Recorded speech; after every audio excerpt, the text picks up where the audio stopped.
this very well may be the last monitor you actually buy. If you're looking for a studio monitor, production monitor, or even just an ultra bright monitor with multiple inputs and vertical options, well, OSEE just created the final boss of production monitors.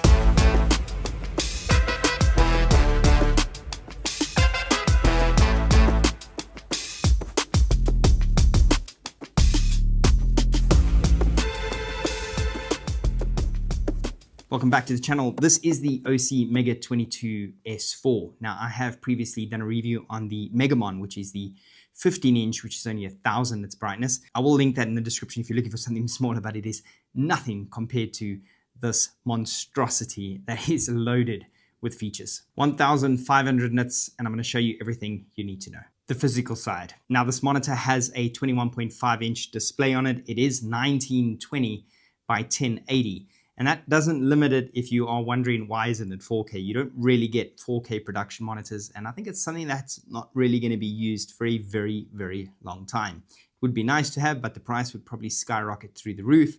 And I also think that making a 4K display at 1,500 nits is going to be a little bit overkill for what the majority of productions are going to be using them for. It's got a 1,100:1 contrast ratio, and if you think that's not enough, when it's coupled with 1,500 nits of brightness, it's plenty, and I'm going to show you that in a bit, exactly how bright it really is compared to something that's we all know has a great display. Also, it is a 10-bit display. Now, whether that is full true 10-bit or 8-bit upscale to 10-bit, which in the real world actually looks very, very similar. Maybe the specs may differ, but in the real world, if it's 8-bit upscale to 10-bit, or if it's true 10-bit, it's not much of a difference to the eye, and I can tell you I see no issues at all with this, and I've used it a ton. Now, the build quality truly is something to talk about. It's absolutely built like a tank, and I'm not just saying that. You've got a solid metal back. It's like it's designed to be bashed around. I know the rest of the specs are cool, the multiple inputs,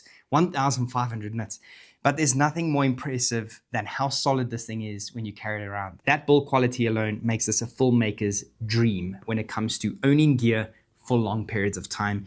And this is something that you're going to own for probably the rest of your life. Now, when it comes to inputs, it has 3 4K HDMI inputs, all at 60p, and it has 3 3G HD-SDl inputs. It also has 1 HDMI 60p output, as well as 1 3G HD-SDl output. Now, yes, it can take a 4K input via HDMI. Now, just to explain the jargon around this, because a lot of people say, why would you advertise it as 4K when it's not 4K?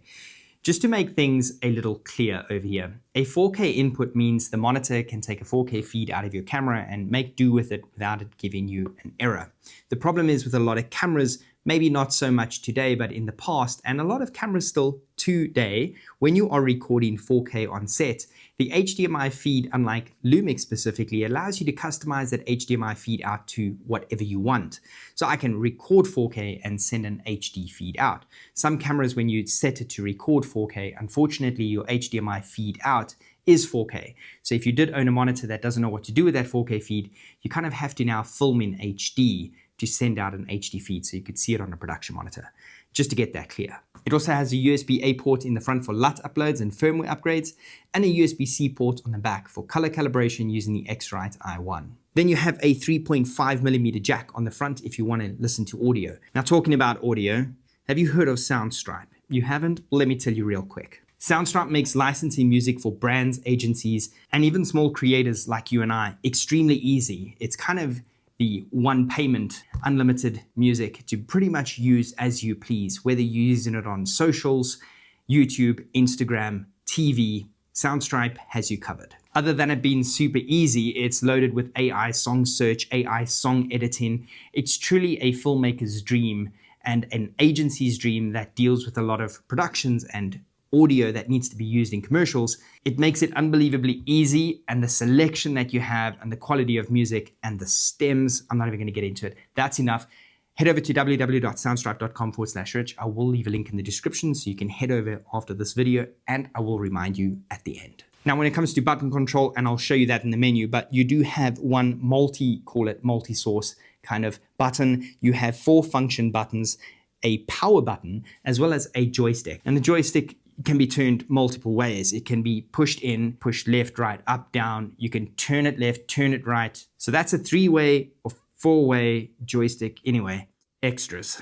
A few extra things to note. It also has a speaker on the front, and it does come with a pretty awesome sun hood that clips on via these little clips, and I'll show you that too. In the box, it actually comes in a pretty cool, already cut out kind of foam case, but it is designed to fit in a Pelican. I think it is the 1600, but it is an expensive case if you are going to be buying it afterwards. I managed to find a case that is exactly the same size at a fraction of the cost of a Pelican case, and it fits absolutely perfect, takes the monitor. Now I can lug it around with me wherever I go. You also get one accessory mounting plate with the monitor, but it also has space for 3 additional ones. So you basically got 4 possibilities of mounting plates in all 4 corners. Now that makes it really easy for adding wireless transmitters if you are on set and you do need to pull in all of those different feeds. You also get a bracket at the back that allows you to mount your monitor in vertical or horizontal, and it makes it really, really easy to do so. Power options. Now you actually get 3 different powering options with this. Your standard kettle cord or computer cord, whatever you want to call it, that plugs into the back via AC or a wall plug. And then you also get the option of a V-mount battery, which comes installed. And then in the box, you also get a gold mount battery plate, so you can actually install that. It comes with a little bolt, so you can actually take out the V-mount and put the gold mount on,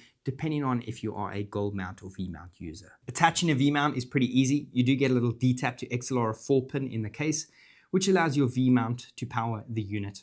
Pretty easy. Now for those wondering, the power consumption is 60 watt max. To give you an idea, my Swit Omni 99 battery that I have can power this monitor at full brightness, which is ridiculous, for 2 hours. If I take it down to brightness level 1, it will power it for 4 hours. The menu. Now let me take you through the menu system because there is a lot going on over here, and it really is pretty awesome. Now I'm going to take you through the menu and show you how simple the controls actually are. Right now I've got my laptop connected to HDMI 1 that's playing a video off of YouTube of the OSEE Duet 8 ISO, and there's a specific reason for this. So what I'm first going to show you is the split screen display. So right on the top left over here, you can see if I push this little icon, this is for your displays. And if you leave it, it will select. Otherwise, you can press your little joystick in. So if I go to SDI1 up here, and if I leave it, it will select SDI1. So there we go, it selected SDI1, shows you over there. But what you can also do is you can actually just go there and push it in, and it will select as well. So now we're going to select HDMI1, which is the laptop. So I can select HDMI 2, whatever it may be. But if I push over here and I scroll down, you can see you've got different split screens over here. So there's M for main, which is now HDMI 1 because we've selected HDMI 1 as the main source over here. So you can choose one of these as the main. And then you've got S1, MS1, MS1, S2. Those are your second screens obviously. And then you've got all these different ones that you can set. So I'm going to go to the first one, and you're going to see over here, this is MS1, so this is a camera that's pointing to the backdrop at the moment, and we can take that further. If we do this one, it'll actually put them in vertical. So you can obviously, if your camera was vertical now, you would see them in vertical, but we just turned the screen. And then over here, this is a 3 display. And that's how we get all 3, 1, 2, and 3. There's a third camera that's pointing to that light. And then you've got a different layout of 3 if you wanted it like this. So you've got 2 landscapes and a vertical, which is really, really nice, especially for sets where people are filming vertical content as well. And these are all 3 verticals over here on this one. And this is a 4 display. Complete 4 split screens, so it's just duplicated one, and I'll show you how to change those in a bit. And then obviously you've got another 4, which is 1 big one and then 3 smaller ones. Now to change this is actually pretty easy. You can see at the top over here, this is kind of your menu bar, and pushing the joystick up right now shows you it does nothing. Pushing it down will go to menu, right to tools, and turning it will also do nothing. Obviously just brings it up. So it also shows you here which one we are currently on. So if I push down to go to menu, you can see I've got a quick menu over here. Tapping down will access the volume. Go up with the joystick, and we're back. Turn, go to brightness. So this is currently on 4. You can see if I push it up, that gets pretty bright. That's 0. So right now, as I'm sitting for my eyes, 3 would be sufficient, and 10 is a bit too bright. So let's leave it on 4, and we're going to go over to settings and push down, and now you access settings. Now, source allocation, if we push right with the joystick, yeah, you've got main window, sub 1 window, sub 2 window, sub 3, and you can change that. So main window 2. So you can see how easy it is to change it. You can toggle it 2, 3, SDI 1, SDI 2, SDI 3. So let me just push down. Let's go to this window over here, which is a duplicate of sub 2. So we can actually change that to a duplicate of 3 or 1 or an SDI, whatever it may be. Really, really simple. Okay, for the purpose of this video now, I am going to go to source allocation, and we're going to change the main window to HDMI 3, which is this one. And we're going to go back, and we're going to go here, and we're just going to go to main window 1. This is the cleanest view for me to be able to show you the settings. Whoopsie, sorry, not number 1. We need that to be number 3, and we can't. So we'll have to swap it on the back. So let's leave it at number 2. It is still clean enough maybe to show you the menu. So as I said, you only have 1 and 2 to choose from. You can't make 3 your full display. So once you are in your multi-layout though, obviously there you can. So let's actually do that. Let's make this over here, and obviously we've selected that anyway. So let's do that source allocation. So whoopsie, we're going to go there, hit down to menu and enter to into settings, and we're going to go over to source allocation, and we're going to change not the main window, let's leave the main window, but the sub window. Well, let's put it as HDMI 1. There we go. So now we can easily see the menu as well. So I'm going to take you through the menu quickly. Source allocation, I've showed you how this works, and we're going to go down to display rotate. This allows you to actually still rotate that image. So if you've pulled in the image wrong, you can still change that. So sub image, you can see the image behind here. Let's actually go to sub image. There we go. You can see we can change it 180, or so if you have cameras mounted upside down, or you've filmed vertically and you've mounted the camera the wrong way around with the HDMI port on the left or the right, and you can always just flip it in the settings, which is really nice, and you can do that for all 4 displays that are connected. I just tap back with the joystick, push it this way, and then we go down to probe location. You can change it after LUT, before LUT. You've got your status display. Now your status display is this over here, so you can leave it to on. Auto means it will go off, and going to off means it's completely off all the time. So I just leave it to auto because it's good enough.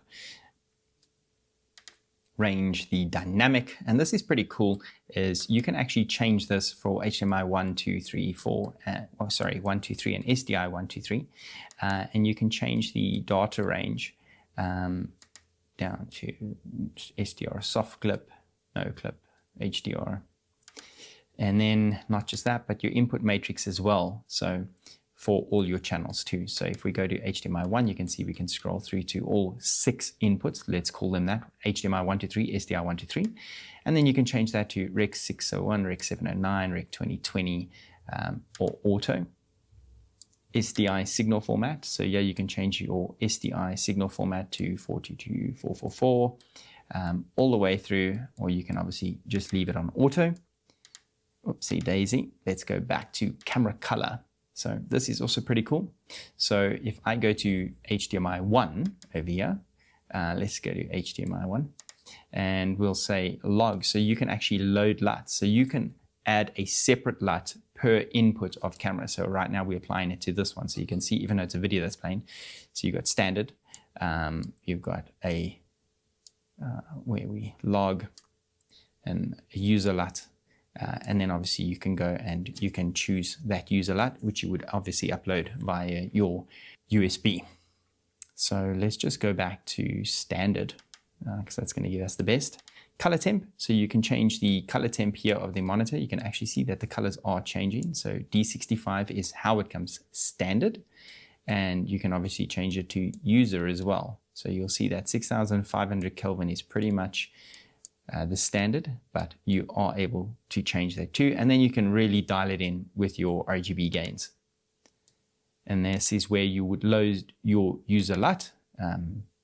So you can obviously just load that up onto your SD card, and you have 2 pages, a total of 10 LUTs that you can load. I don't think anyone's going to be using more than that. You've got monitor info, your language that you can change, advanced setup, and this is just really for factory reset, as well as if you want to color calibrate it via that USB-C on the back. A helper display, which is your boot prompt and operation aid, and then obviously you have your function key. Now your function key is pretty cool, so you've got your layout, your different layouts over here, so you can obviously change your layout config and set those off. So if you never use SDI, we can switch them off. And your F1 being your main window or sub 2 window, so that will swap this to main window or sub 1 window. So if I push this, it will go to main window. It won't do it now, obviously, because we're in the menu. So none of the buttons actually work once you're in the menu. So even this button here, you'll see they don't work during the menu. And then obviously your tools. So F3 and F4 is dedicated to tools 3 and 4, and you can change this to the tool, and I'll show you that in a bit. That's it for that menu. So you go down, you can enter, you can go back, going up, and then obviously you can toggle through these as well. Now these over here on the side, which you don't see right now, so let's hit F1. You can see this is F1 over here. This will take you to just the main window. Okay, there we go. We got actually that one back onto the main window. If we go down here, you can see, and we head up there, this is to add a push down. You will add this as a new set. So if you customize set, it's much like pages from the original OSEE T7. You can have different sets, and when you toggle now left and right, you can actually see it shows you toggle. You can toggle between different sets. So we've got 3 sets over here, pages. So if you're used to having, your different histograms or anamorphics on 1, 2, or 3, you can do that, and I'll show you now how to change those. So right now, as we're actually we can change ×4, ×2. You can see we're toggling in zoom over here. Yeah, you can see zoom is activated, menu is down, right, and so you go. So let's just head back, and I'm going to push F1 again, and we can toggle F1 back to this view. And you can see over here, when I push F3, it shows you a crop that's out there. F4 will go into anamorphic. As you can see, it's switching it into anamorphic. So let me show you how to change those. Instead of pushing down once you've activated this menu, so if you want to activate this menu, if it goes off by any chance, what you can do is you can just turn the joystick. So let's just let it go off because it is on auto. And now if I turn the joystick, it activates. Right will be tools. So if I push right, it'll activate all these tools on the side. Now, I'm going to take you through these tools. We'll go up. So aspect, we can head over here and we can change this aspect ratio. So then you would go down and you've got your ratio. You can change your ratio that you need, and you can also change your transparency of that aspect ratio that you want to activate. So if you do head right, these are different settings that we can change that first setting to. So let's just go back. So I can change that from aspect. So now what we're going to do, we're going to push down, we're going to go to anamorphic, we're going to push right like the arrow shows. If I push right again, we go back to this where it allows me to change those first two to either aspect, save center, crosshatch, or anamorphic. And on anamorphic, you do have your magnify. You've got ratios of 1.25, 1.33, 1.4, 1.5, 1.65, 1.79, 1.8, 1.9, and 2, and then we'll start over. And you can change the lens direction horizontally or vertically. And then we can go down, and now we are under F3S1. So you'll see here F3. So F3 will activate aspect on the menu. Not now because the menu is active, but it will activate. So if we do want to switch it on and off, so we'll go up or down. So if we want to toggle aspect on or off, you can see there we are toggling it on and off. If I go down, anamorphic, I can turn to toggle it on and off. So once again, if we head right over here, we can change that aspect. So let's toggle crosshatch. All right, so I'm going to hit right. We're going to go to tools. Just change the video to make it a little bit easier to see. So just by simply turning the wheel, once you've gone down to push down for safe, you can see the safe marker, push down, you can see the center. And obviously if we take that away and I push F3, it will toggle on the center. So because F3 is set to that button, just like F4 is for the crosshatch. So if I push right, we'll go back to tools. And you can see when I go down, I can change that crosshatch for F4. And then you can obviously customize it still. So going this way will change for F4. And obviously we can add, let's say for instance, false color. So now we can add false color to F4. So we just go out of there. And if I tap F4, we'll get false color on and off. You can see there's your full false color. What we can do too is going over to tools. If you go into false color, you can go down first and you can follow the camera spectrum and you can fully customize it, much like if we went into, let's go to zebra. So go over to zebra, we can fully customize zebra. Waveform, we can go into waveform and we can fully customize the waveform as well. Let's change this waveform to a Luma waveform. It's now on this side over here. You can see it over there. And obviously if I go out of this menu, I can toggle it on using F4. Toggle on the waveform.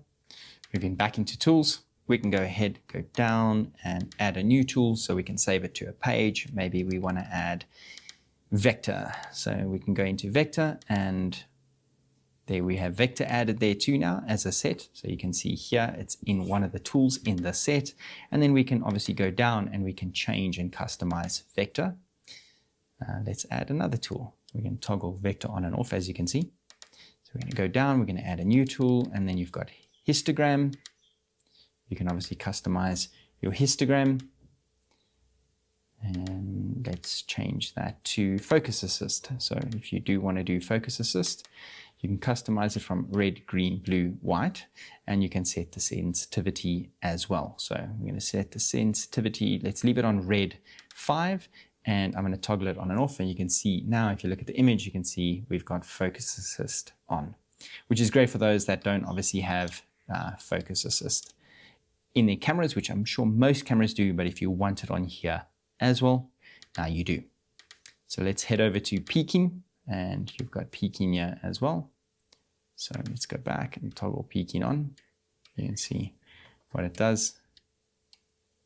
I've never really used peaking, but focus assist, yes. Analysis, multi-scopes. So this I think a lot of people are going to love. You can change your waveform, your histogram, and your vector, as well as the density of it. So right now I can put on multi-scopes and you have this look. And then obviously, like I say, you can change that to histogram to RGB or Luma, and your waveform RGB, parade, Luma, and your vector, you can actually set it as well. And then the density, you can dial it back to how you need. And moving over, you then have audio meter. So if you do want to toggle on audio meter over here, you can. Right now, there's no audio going out to this HDMI feed. Let's toggle that off. And we're going to go over the last one, which is time code. So you can set your transparency on the time code and you can toggle time code on and off. Right now, there's no time code. And that is all the settings. The brightness. Now this monitor truly is amazing with all the cool stuff that is here and the different layouts and 3-4 inputs and this and that. There's a lot. Nothing compares to the brightness of this thing, and it's ridiculous. I'm going to take this outside, but first, this is this monitor at level 1 brightness next to my MacBook Pro with a Retina display at full brightness in the studio. At level 1, it's actually a little bit too bright. Level 0 would probably be a little bit more accurate, and it does go down to 0. This is 0 right now. All right, so brightness test outside. This is actually brightness 1. Sorry, 0. This is 0. Now we're going to turn it up. We're going to take it all the way to 10. Now this is with a little sunshade on it that comes with it. Now the sunshade is pretty cool because it is Velcroed and you can actually run it around to there. And then it's even more shaded. So there's like zero reflection from the floor or coming up. Not that you're gonna get a lot of reflection anyway, because obviously the monitor itself has got a matte screen. But just to show you how bright it is without anything, I'm just gonna clip this off. It is quite nice. It's got like 4, what do we call these? Press stud buttons on here. So it just clips off really easy. And that is with nothing, and we do have clear blue sky on that side. Now we're not shooting into direct sunlight, so let me move it into direct sunlight and show you again. So this is going to be absolute worst case scenario. I would advise anything in direct sunlight, use a sunshade, but let's move this into the sun with midday sun beating down on it. All right, now this is literally blasting bright sunlight. You can see if I put my hand over here exactly how bright my hand is. So the sun's beating down on it. The sun's actually right over there, straight above it. So you're really getting a lot of glare onto it. You can see by my face and my hat exactly kind of where that sun is. Literally doesn't need a sunshade with that midday sun. And if I do turn this up a little bit towards the sunlight, so then this would be, if this was a really glossy screen, it would make it 10 times worse. So you can actually see now how good it is, even with the sun getting the exact angle on it, straight onto it now. How good it is in bright sunlight. Actually quite amazing. Michelle's standing over there now and she's using this as a mirror. So that's why she's not even looking at the camera. Look at the camera, there we go. Don't look at yourself. But yeah, insanely bright. This is, I don't think you really need more brightness than 1500 nits. All right, just to give you an idea on how bright this actually is, because most people don't really understand how bright it is. And it's no good I compare this to OSEE's 1000 nit or a 3000 nit monitor or something that you may not know. So I'm taking my MacBook Pro with a Retina display, and I am cranking the brightness up, and I'm actually taking a photo that I shot of Michelle in the park here that's nice and bright, wearing white and blue, and I'm going to hold it up next to the screen, and this is at full brightness at the exact same angle hitting the sun. If I turn it, you'll probably see more of that sky and reflection. This is at full brightness. So this gives you a very good idea on how bright it actually is. Just to compare a camera screen to the monitor. So this camera screen is on the GH5 at the moment, and that is at full brightness. And now I'm going to keep the camera settings the same, and I'm going to walk over to the monitor. You can see Michelle in the background, how she's lit. Compared to the monitor, you can really barely see the monitor. Even if I get a bit closer and we refocus, that's kind of the look. Now I'm going to head over to the monitor right over here. Camera settings the same. You can see now Michelle is actually brighter on the monitor than she actually is in person. You can see that there. Really, really bright. Looks really, really awesome. The verdict and price. The OSEE Mega 22S4 is absolutely amazing. Honestly, I have yet to use a monitor like this, and I've used it a lot already. I've tried my absolute best to use and abuse this monitor as much as I could, and take it in and out the case and put it over there and put it over here, put it inside, outside, on the floor, really using it to the extreme of what a creator would, especially when you're spending $1,700 on a monitor. Most people at that price would truly value and look after it, but unfortunately, sometimes things do happen on set. Now, I know what you're thinking, $1,700 is a lot of money. The thing is, for people that are looking for a monitor like this, they know the value in $1,700 for something like this, because it's not something that you're going to be buying very often. This is a once-off purchase, and you'll probably never need to buy something like this ever again. And that leads me to the one issue that I have with this monitor. And that is, I have absolutely no idea how OSEE is going to top what they have created. I don't think there will ever be a need for more than 4 inputs at once on a screen, even though you have 6 different input options at the back, being 3 HDMI and 3 SDI. I do not see the need for anything brighter than 1500 nits, even in broad daylight. It is ridiculous because it's brighter than real life almost. And anything more than that's just going to blast through V-mount or gold mount batteries, probably more than we need to. Possibly 4K, but the price point and what it's going to be used for and the distance that you sit from it, maybe 4K is just a bit of a waste. So that issue is, I don't think OSEE is going to be able to create something better than this. But then again, that's not our problem, right? That's theirs. They are the innovators, and they are the guys that are extremely good at making monitors. So that's my verdict. I cannot recommend this enough. If you are in the need of a production monitor, this is hands down the best monitor that I think you can currently get. And if I know OSEE the way I do, they'll probably come out with new updates to even take that to another level that creators could probably not have imagined. Remember that link in the description with Soundstripe. And at the same time, I do want to say thank you to OSEE for sending this through to me and letting me absolutely abuse it like I always do. So that's it from me. Wherever you're in the world, have a good day, good evening, and good night. Goodbye.